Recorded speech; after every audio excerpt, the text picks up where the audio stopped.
What if myths aren't just stories, but memories?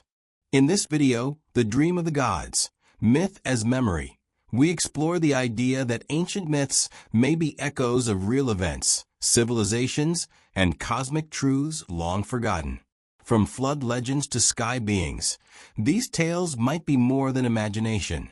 They could be humanity's earliest attempts to preserve sacred knowledge. Join us as we journey through time, decoding the symbols, tracing the patterns, and awakening the ancient dream that still lives within us. Myth is not dead, it remembers. And maybe so do we. Ready to remember what the gods once knew. What if myth is not mere invention, but remembrance? What if the tales passed down through generations, of gods walking the earth, of sky wars and world floods, of golden ages lost, are not just imagination but memory? In The Dream of the Gods, Myth as Memory, we explore the possibility that myth is humanity's subconscious archive, a vault of encoded memories, symbolic truths, and ancestral knowledge. These stories may not be literal, but they are not empty either. They may be the dreams of the gods, dreams that humanity inherited and forgot how to read. The nature of myth beyond fiction. To most modern minds, myths are dismissed as primitive fiction, charming tales from a less enlightened age. But this view flattens the depth of what myth truly is. A myth is not simply a false story. Etymologically, the word mythos means story or speech, and in many cultures, it represents a sacred narrative that explains the origins, laws, and meaning of life.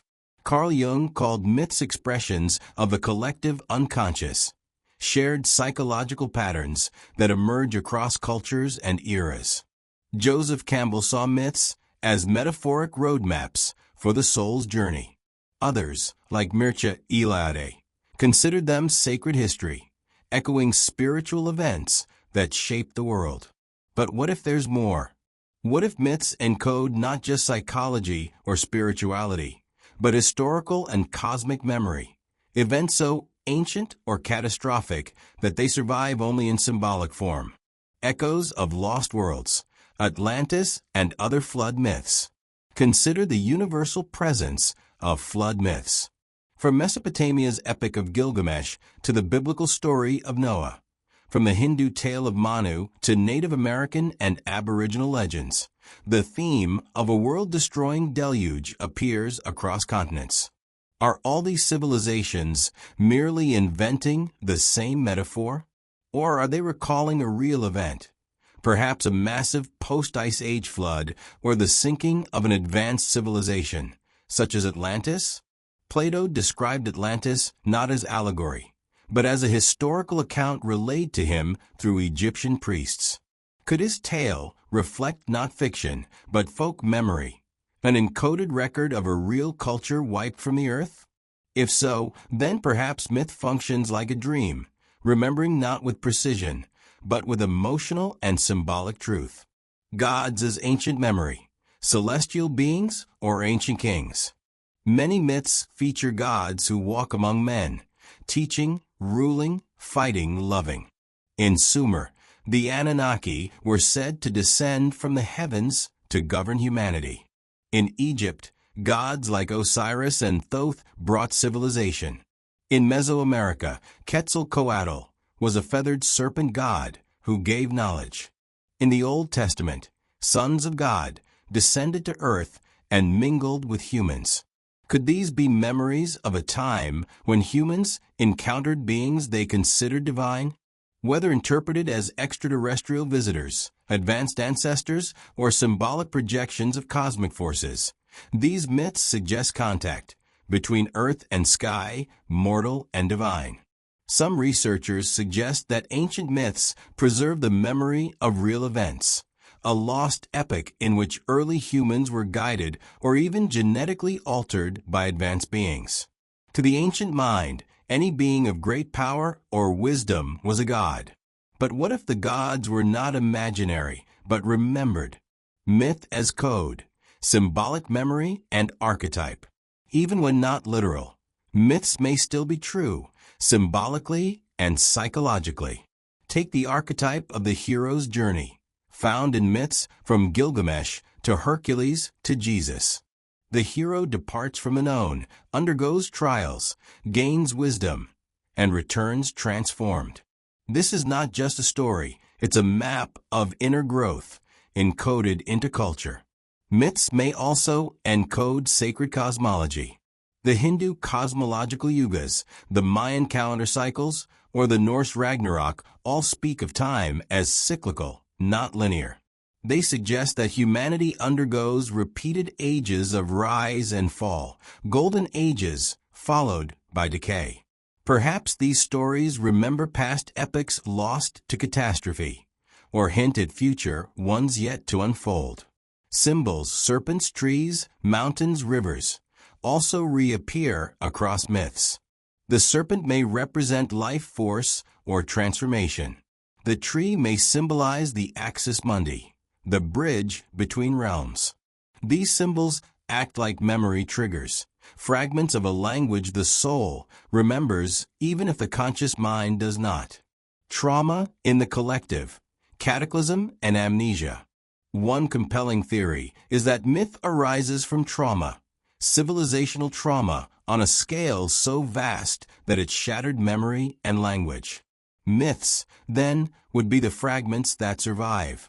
The Younger Dryas impact hypothesis, for instance, suggests a comet impact around 12,800 years ago caused global cataclysm, floods, fires, extinctions. This event, if real, could have wiped out advanced cultures and left survivors to remember the chaos only through story. These stories, passed down orally, mutate over time. Gods become giants. Fire from the sky becomes divine wrath.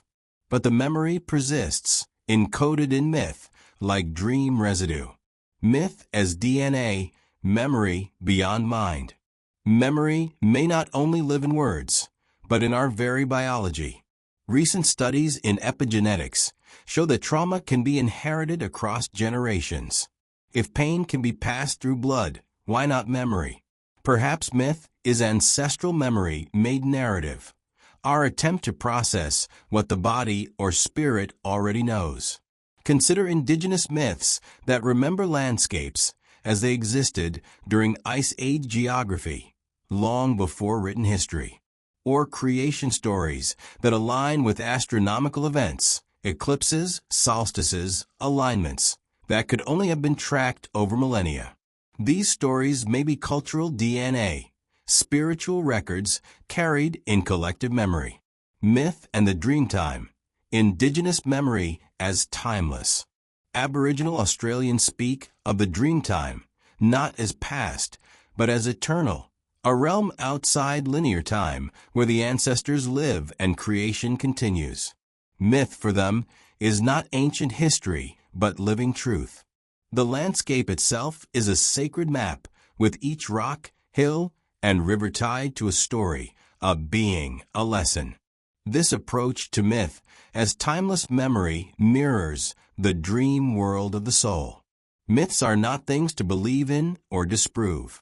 They are things to remember, to enter, to live. They remind us of who we are, where we come from, and where we belong. The role of the storyteller, guardians of memory. In traditional societies, the storyteller is not merely an entertainer, but a guardian of the sacred. Griots in West Africa, bards in Celtic lands, shamans in Siberia, all carry myths like living scrolls. In telling the story, they reawaken the memory. In today's world, the storyteller may take many forms: author, filmmaker, theologian, mythologist.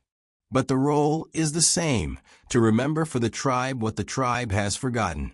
To preserve not just facts, but meaning.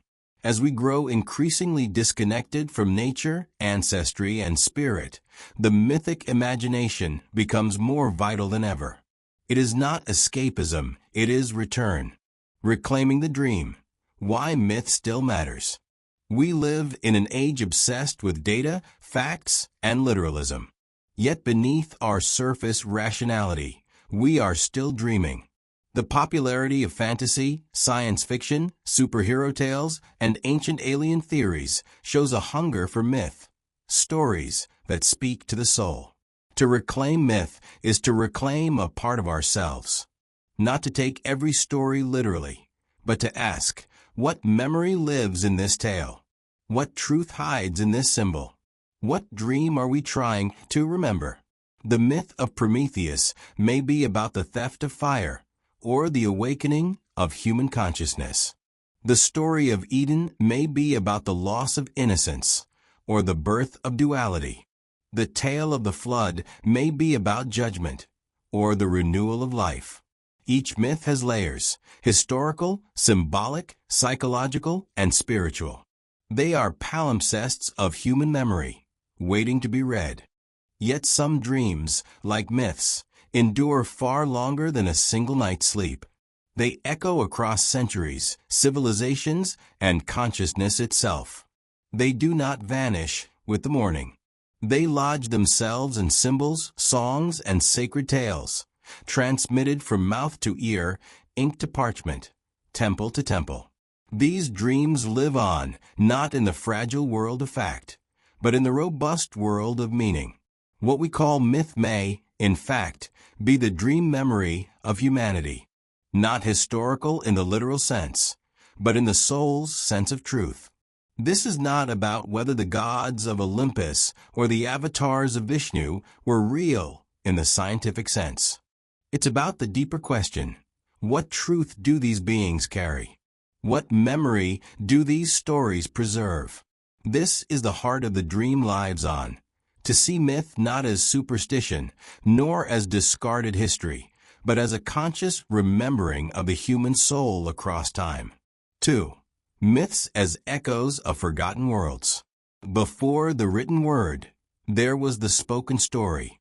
And before the spoken story, there was the vision, the felt experience of life and cosmos expressed in symbol.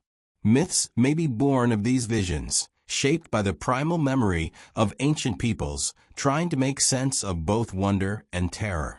Many scholars have noted uncanny similarities between myths from distant cultures. Consider the flood myths found across the globe, from the Mesopotamian epic of Gilgamesh to the stories of Manu in India, Deucalion in Greece, and the deluge legends of indigenous tribes in the Americas and Oceania.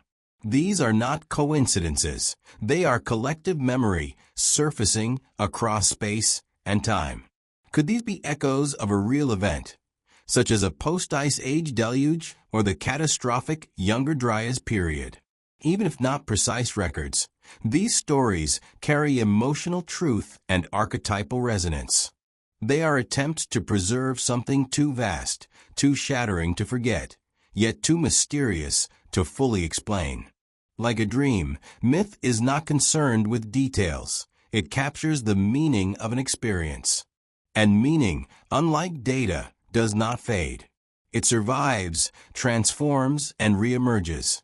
3. The gods as archetypal memory.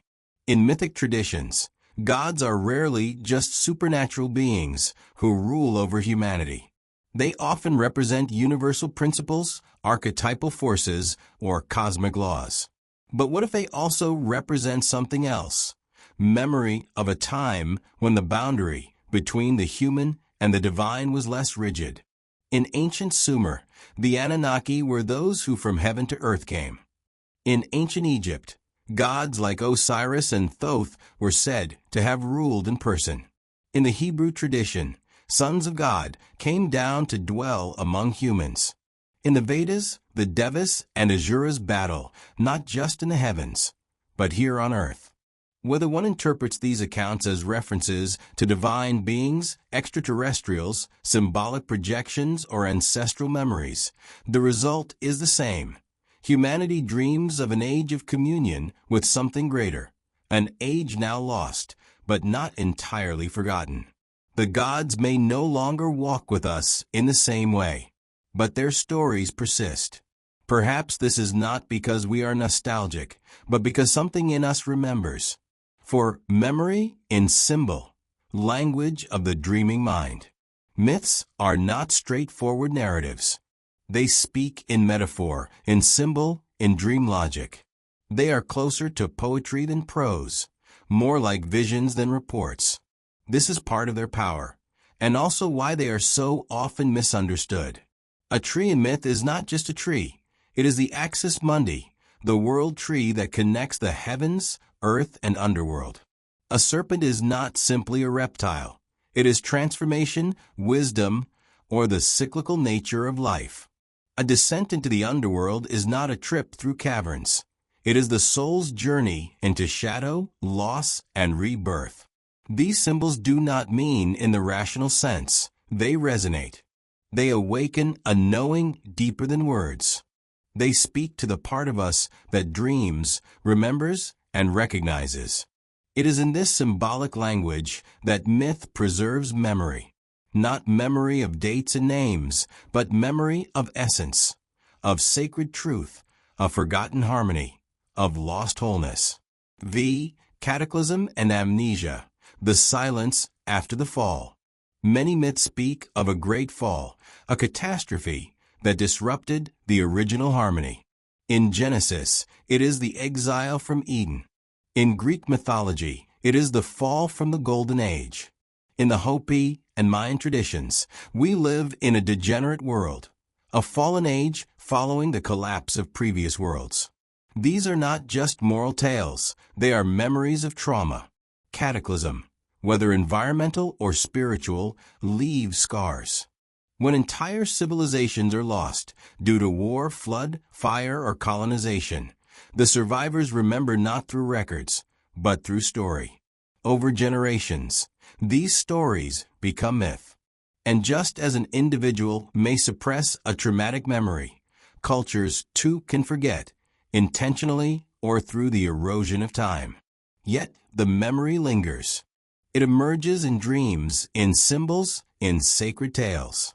Myth becomes the way trauma is processed, preserved, and passed on. In this way, the dream lives on, not because it is comfortable, but because it is necessary. The soul needs to remember, to make meaning of its losses. 6. Myth as the soul's GPS, guidance beyond time. In a world dominated by science and technology, myth may seem obsolete. But myth offers what data cannot: orientation of the soul. We know how to calculate the distance between stars, but do we know how to navigate grief? We can map every neuron, but what of love, awe, or destiny? Myth offers guidance, not in the form of answers, but in the form of frameworks. The hero's journey, for example, is not a historical account, but it provides a timeless structure for human transformation. We all leave the known. We all face trials. We all long to return changed. Myth shows us how. Likewise, creation myths, underworld journeys, divine births, and world endings all speak to cycles of inner and outer experience. They are not mere tales. They are maps, and the dream they preserve is a map to wholeness. 7. Ancestral memory. Blood knows what mind forgets. Recent science has shown that trauma can be inherited epigenetically. Our bodies, it seems, remember even what our minds do not. The same may be true of myth, not as conscious invention, but as the re-emergence of collective or ancestral memory. Why do similar stories arise independently across the globe? Why do cultures long separated by oceans dream of serpent gods, cosmic battles, sacred mountains, and floods? Perhaps because deep within the human psyche lies a shared memory, one not encoded in books, but in the very structure of consciousness. To explore myth is to tap into this collective reservoir. It is to awaken what lies dormant in our blood and bones. To remember not as individuals, but as a species. 8. The storyteller's task, remembering on behalf of the tribe. In every culture, the storyteller is a sacred figure, not just an entertainer, but a vessel for memory.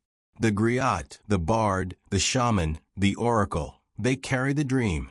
They hold the thread when the world forgets. Today, that role is more important than ever. In an age of noise, disconnection, and spiritual amnesia, myth is not a luxury, it is a necessity. It reminds us who we are, where we've been, and what still matters. Writers, artists, filmmakers, philosophers, and seekers carry this dream forward. Every time we retell a myth, reinterpret it, reimagine it, we awaken its memory once more. The dream lives on not because it is fixed, but because it evolves. Each telling is a remembering. Each symbol reinterpreted is a light switched on in the darkness. 9. The future of memory. Living the myth again. The question is no longer, did this myth really happen? The question is, what is it asking us to remember? Perhaps we are nearing another great turning, another time of collapse and renewal. Myths of the end times, Ragnarok, the apocalypse, the Hopi purification, the Kali Yuga, may not be literal prophecies, but spiritual warnings. They remind us that forgetting has a cost. When we sever our connection to myth, to the dream of the gods, we lose our way. But if the dream still lives on, then so does the chance to wake up. We can live mythically, not by believing in ancient gods, but by living with sacred purpose. By seeing the world not as a machine, but as a story. By recognizing the divine patterns in chaos, and the eternal truths in ancient dreams. Next, the dream lives on. Myths are not dead stories. They are living dreams. They pulse through time like buried roots beneath a forest, unseen but nourishing everything above. They are the language of memory, the way the soul speaks when history has failed. In the end, the dream of the gods is not about proving anything. It is about remembering something. Not every myth is literal history, but every myth remembers something, whether a lost world, a buried trauma, a spiritual truth, or a cosmic law. To honor myth is to honor memory itself. The dream lives on. In the stories we tell, in the symbols we carry, in the questions we ask, and perhaps, most importantly, in the quiet places of the heart where memory is not forgotten, only waiting. Waiting for us to close our eyes, to listen, and to dream it again. Thank you for joining us on this journey through the dream of the gods, myth as memory. As we've seen, myths may carry more than fantasy. They may hold the faint whispers of our ancestral past, encoded in symbols, stories, and dreams. Whether you see them as spiritual truths, lost histories, or mirrors of the human soul, these myths still speak. If they are memories, then perhaps we are the ones meant to awaken them. Like and subscribe for more deep dives into hidden wisdom. And remember, the past is never truly gone. It sleeps, waiting for us to dream it again.